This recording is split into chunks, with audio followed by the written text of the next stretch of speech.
You are cordially invited to celebrate the birth of P. Recently on Celebrity Buzz, Will Smith took the stand in a courtroom drama that has captivated the world.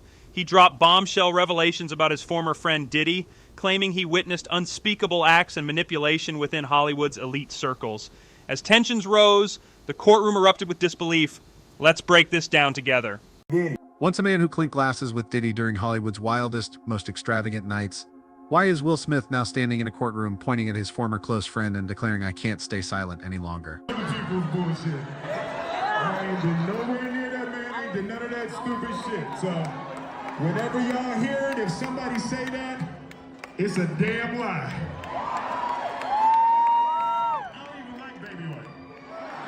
Once upon a time, Will Smith and Diddy were inseparable names, woven into the fabric of Hollywood's most legendary revelries, where potent liquor, stunning women, and hushed whispers mingled with pulsing music and dim, flickering lights. Will was there, raising glasses, bringing his son along, laughing heartily beside Diddy as if they were soulmates bound by shared secrets. Yet now, in the stark halls of a federal courtroom, he stands on the opposing side, each word of his testimony landing like a calculated shove, pushing Diddy deeper into the quagmire of legal peril.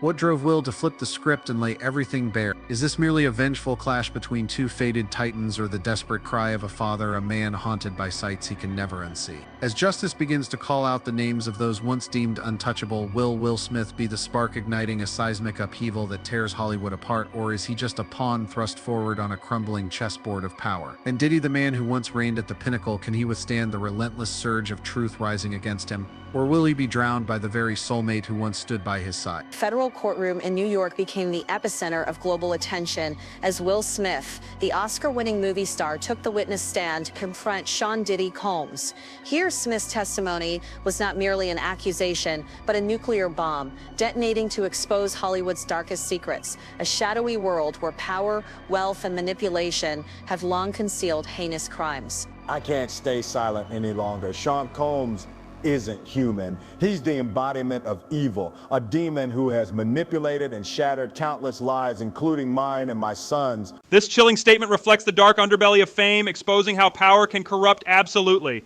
Smith's declaration serves as a haunting reminder of the potential consequences of unchecked influence in Hollywood, where the line between friendship and exploitation blurs alarmingly. Hollywood is the hurry up and wait game. So I'm running all over the studio. He's not in his dressing room. I go to the cafeteria. I'm like, well, but I see his car there. So I open the door to Dwayne's dressing room, and that's when I see Dwayne and having anal sex with Will. There was a couch, and Will was bent over on the couch, and Dwayne was standing up. Those words sliced through the air like a blade. From the defendant's table, Diddy tilted his head slightly, his gaze sharp as a dagger fixed on Will, but Will stood unshaken. He began to speak, each word landing like a hammer blow against Diddy's empire, laying bare crimes so horrific they seemed beyond belief. Will's testimony flung open a door to the shadows, exposing the ghastly secrets of Hollywood's underbelly. He began by recounting his journey with Diddy, tracing it back to 1990 when both were rising stars, their paths intertwined with ambition. But the true darkness, he said, crept in around. That was when Diddy ushered Will into the inner circle, the notorious freak-off parties where the elite of the entertainment world converged. At first, I thought it was a golden ticket. Who wouldn't want to be there? The most powerful players in the industry, multi-million-dollar deals, connections that could reshape a career. I naively believed I was lucky to be chosen by Diddy. But that innocence quickly dissolved as Will realized these gatherings were no paradise, they were a gateway to a living hell. As Will delved deeper into his memories, his voice grew heavier, each word seeming to carve into his heart like a blade. The freak-off parties, cloaked beneath the glittering facade of the white parties, revealed an entirely different realm. They took place on the second floor or sometimes in hidden basement rooms, he said. You'd walk in, your phone confiscated, security guards posted at every turn, the air thick with an almost ritualistic tension. There were rooms fitted with two-way mirrors, concealed cameras, and dim lighting that made you feel watched at every moment. According to Will, these gatherings were far more than hedonistic revelry. They were a theater of manipulation, with Diddy orchestrating every move.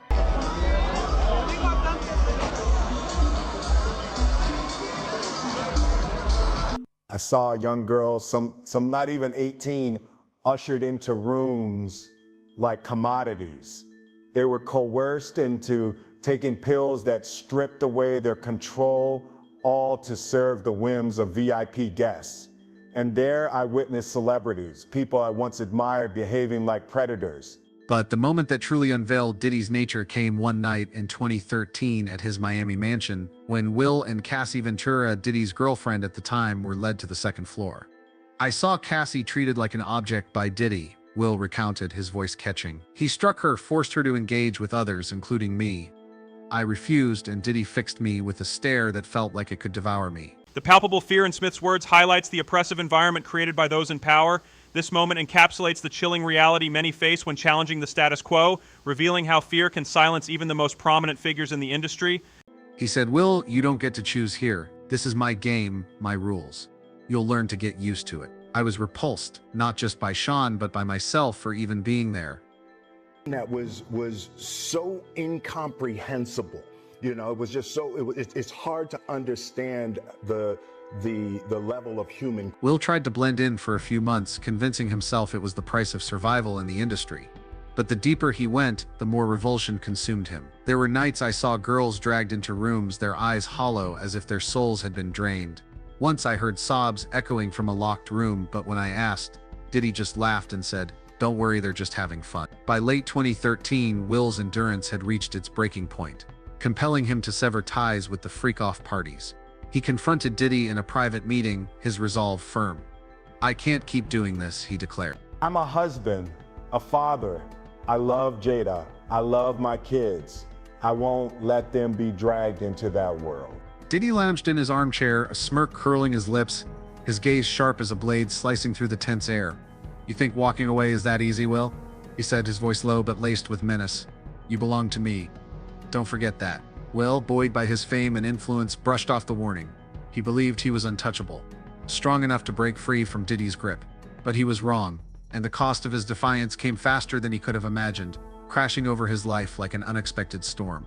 By late 2015, just months later, Will's glittering career began to falter. Major roles he'd been promised vanished without explanation. Film projects he'd poured his heart into were abruptly canceled, with vague excuses from producers. Poisonous rumors spread like wildfire across social media. Will Smith was mentally unstable. Will Smith was unfaithful. Even cruel whispers about his sexuality. Will Smith being gay and having gay relations with, who was it with? Diddy. They're both bisexual. They do weird things in their house, and young men have left their house screaming to get away from them in their mentorship. Meek Mills, Bashir Gray, left that house fucking screaming. August the only one that stayed, and I guess he was really sick. He needed a dog. Each rumor struck like a dagger, chipping away at the reputation he'd built over decades. Slowly, Will began to see Diddy's hand behind it all. Never directly threatening, Diddy's message was unmistakable. Defying him had consequences. With his vast web of connections in the entertainment world, Diddy had turned Will into a pawn in his ruthless game of power, isolated and relentlessly squeezed. Yet Will refused to yield. He steadfastly declined invitations to Diddy's infamous freak-off parties, ignoring the thinly veiled threats from Diddy's associates. His defiance only fueled Diddy's rage. Then, on a fateful night in late 2015, a video arrived on Will's phone from an unknown number, later traced to one of Diddy's close aides.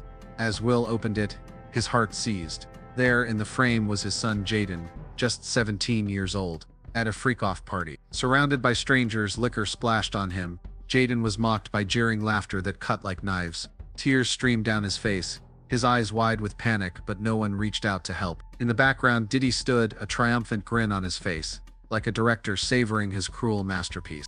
That was a horrific night, as you can imagine. He wanted me to know that if I didn't fall in line, my family would pay the price. The pain from that video was a wound that would never close. Jaden came home shattered, withdrawn, and unwilling to speak a word about what happened. "My son isn't himself anymore," Will said, his voice cracking with grief. "He's terrified, his eyes vacant, like a part of his spirit was stolen." In a moment of desperation, Will called Diddy, shouting through his anguish, only to be met with a chilling response. "You know what I've got, Will. Don't force my hand to show more." From that day forward, Will was consumed by relentless fear, trapped in Diddy's suffocating web of control. His career continued to crumble, doors to opportunities slammed shut, and malicious rumors spread like wildfire, threatening to obliterate the reputation he'd built in the public's eyes. Diddy's message was crystal clear: Will had no freedom, not in his professional life, nor in his personal one, nor in the safety of his family. But Will didn't rely solely on raw emotion in his testimony. He came armed with irrefutable evidence, meticulously collected over years to shield himself and his loved ones. Among his arsenal was a USB drive holding secret recordings, safeguarded since 2013. One haunting audio from 2018, authenticated by the FBI, carried Diddy's cold, unmistakable voice. Will, you know what I'm capable of. Don't force me to release Jaden's video. You want your family safe. Then play nice.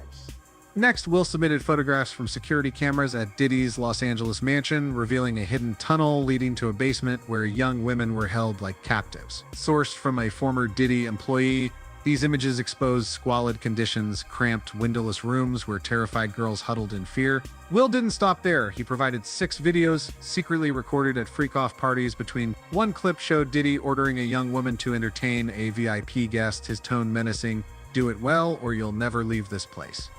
Though grainy, the footage clearly depicted a ruthless network of extortion and control orchestrated by Diddy. Will also submitted bank records, including a $500,000 transfer he made in late 2015 to one of Diddy's shell companies. "It wasn't a loan or an investment," Will explained, his voice thick with indignation. "It was the price I paid to keep my family safe, yet, even after his arrest, I lived in constant fear." Prosecutors supplemented this with dozens of transactions from other shell companies, revealing Diddy's multi-million-dollar schemes to launder money and pay gifts to powerful figures to ensure their silence. Further evidence included an internal Bad Boy Entertainment document leaked by a former employee, listing special guests at the freak-off parties. Will's name appeared multiple times, marked with notes like "priority confidentiality" and "requires monitoring." But the courtroom fell into stunned silence when Will introduced security footage, obtained from a former Diddy bodyguard, showing young women being led through the mansion's hidden tunnel. They appeared gaunt, some in handcuffs. "Diddy sent me down there a few times to check on the girls," Will recounted, his voice trembling. I saw them treated like slaves. Once a girl begged me for help, but I was too terrified to act. The most devastating blow came with the final piece of evidence, a video of Jaden. In it, the 17-year-old was mocked and humiliated by Diddy and his entourage at a freak-off party, liquor poured over him as he wept. "I'll never forgive myself for letting my son get near Diddy," Will said, tears streaming down his face. "He's not human, he's a monster." This powerful insight encapsulates the gravity of Smith's allegations, framing Diddy as a figure of terror rather than a friend. It's a stark indictment of systemic abuse, urging society to confront the monsters lurking behind the glittering facade of celebrity culture. These FBI-verified pieces of evidence struck like daggers, dismantling Diddy's defense and leaving his legal team scrambling. Will's revelations extended beyond the parties, exposing a broader criminal network where Diddy used shell companies to launder money and pay gifts to influential figures. "They called them gifts," Will said, "but they were bribes to buy silence. I know of at least 3 major celebrities who took Diddy's money to keep quiet about the freak-offs." A former hacker previously employed by a cybersecurity firm tied to Diddy confirmed he was tasked with erasing videos from servers, but some copies had slipped through and reached the FBI. Will also laid bare the chilling truth about the tunnel in Diddy's mansion, a hidden prison where young women were confined like captives. They were locked in the basement, fed just 2 meager meals a day, he recounted. Diddy claimed that if they ate more, they'd lose their figure and become worthless to his clients. Most of these girls were lured with false promises of stardom. They were young, often uneducated, and Diddy knew exactly how to exploit them. Will described a haunting moment when he was sent down the tunnel to retrieve a girl for a client. "I saw a girl, maybe 16, huddled in a corner, her eyes swollen from crying. She begged me, 'Please get me out of here.' I was trembling, but I couldn't act. I was terrified Diddy would destroy my family."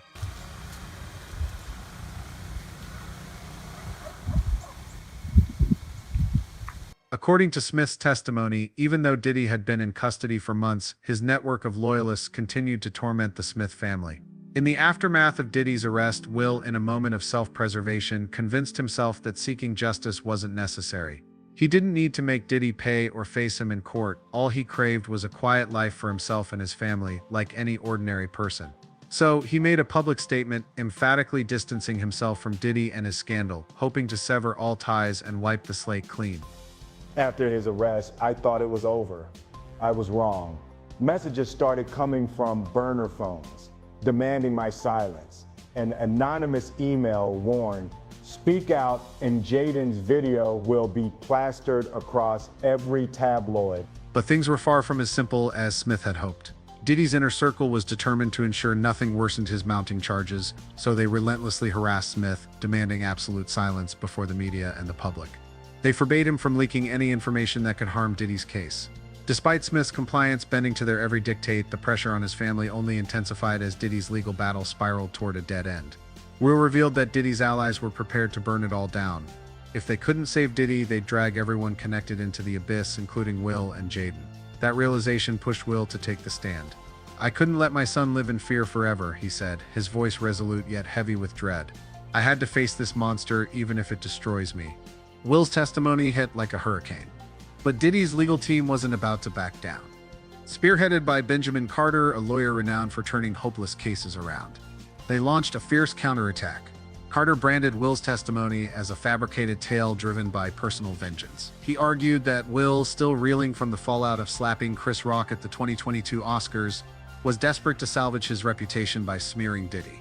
"There's no video of Jaden in existence," Carter declared. "Recordings can be doctored and bank transactions are just standard business deals." To bolster his case, he produced a 2012 email where Will thanked Diddy for supporting Jaden's music project, painting their relationship as cordial and professional. Carter urged the court to dismiss Will's claims, citing a lack of concrete physical evidence tying Diddy to the allegations.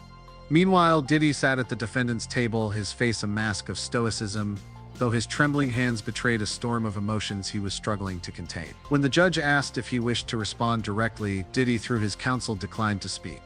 Outside the courtroom, however, his team unleashed a media blitz, accusing Will of spinning stories to boost his own fading fame. Yet Will's evidence, recordings, videos, and transaction records cast a shadow over Carter's defense. Prosecutors hammered home that a $500,000 payment Will made to a shell company linked to Diddy was clear proof of extortion. They further bolstered their case with testimony from a former bodyguard of Diddy's, who confirmed witnessing girls held captive in an underground tunnel. Another witness, a woman who had been in prison, testified that Diddy forced her to serve VIP clients when she was just. These accounts, combined with Will's evidence, left Diddy's defense teetering on the edge. Will's testimony didn't just strike at Diddy, it sent shockwaves through Hollywood, sounding an alarm for the entire industry. It laid bare a brutal truth: even the brightest stars can fall prey to a manipulative system where power and wealth cloak heinous crimes. The young women held captive, victims like Jaden, and figures like Will himself all stand as stark evidence that fame offers no shield against the cruelty of predators like Diddy. The fallout from this case is beyond calculation. Names on the so-called VIP guest list now face the looming threat of public scrutiny and legal consequences. Major entertainment companies once tied to Diddy risk investigation for their connections to shadowy shell corporations. Yet this scandal raises questions far weightier than the case itself, forcing us to confront uncomfortable realities. Where do we draw the line between power and abuse? Diddy was once hailed as an emblem of triumph, but his influence morphed into a weapon to manipulate and destroy others. Can Hollywood cleanse its own house, or is this merely the tip of a much darker iceberg? As spectators and consumers of pop culture, what responsibility do we bear in holding the famous accountable? Does our apathy enable such atrocities to persist? And what of the victims, the girls trapped in tunnels, Jaden, Will? How long will it take for them to heal? Those who stayed silent to shield Diddy, will they face justice, or will they continue to lurk in the shadows? As the courtroom session drew to a close, Will Smith stepped out, his posture drained yet his eyes blazing with unyielding resolve. Facing a swarm of reporters, he paused and declared, "This isn't about fame. I'm doing this for my son, for the girls held captive, and for those who have no voice. If I don't speak up, who will?" Will's words rang out like a battle cry, not just against Diddy, but against an entire system that has long concealed its sins. Yet this saga is far from over. Hollywood teeters on the brink of a reckoning where its darkest secrets are being dragged into the light. And we, as onlookers, must grapple with a pressing question: will justice truly prevail in this case, or will power and wealth once again triumph? To keep following this journey to uncover the truth and stay updated on what's next, make sure you've hit subscribe and turned on notifications. Your support fuels our ability to dive deeper into investigative stories like this. In our next video, we'll delve further into Diddy's VIP guest list and the secrets Hollywood doesn't want you to know. Are you ready to face the truth? As the courtroom drama unfolds, Will Smith's courageous testimony could signal a seismic shift in Hollywood. With the truth emerging from the shadows, we are forced to confront the very real monsters within our entertainment system. Join the conversation. What are your thoughts on the revelations? Can we trust the elite, or is it time for change?